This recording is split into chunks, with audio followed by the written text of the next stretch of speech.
The mindset and the culture has to make sure, and this is all done by the leadership at the top of an organization, that people feel like it's okay to take risks and that it's okay to fail.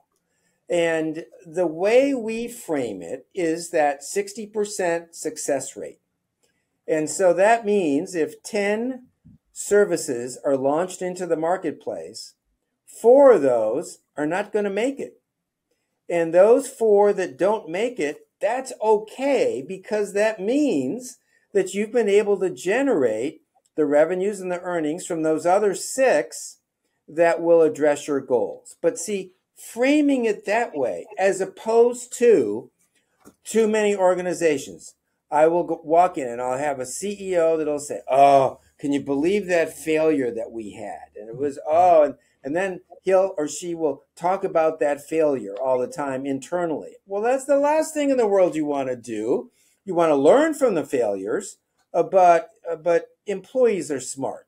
And if they hear and see leaders always talking about the failures, and that's a bad thing, then they're not gonna risk going after it. And that's one of the major causes for risk reduction within risk aversion within companies. And so leaders need to focus on building a culture where the values and the norms really support the mindset that we want to take risks because we also want some of our innovations to be the bigger, yes, higher failure rates, but much bigger generators and much bigger return providers. And that's an important piece of the innovation pie.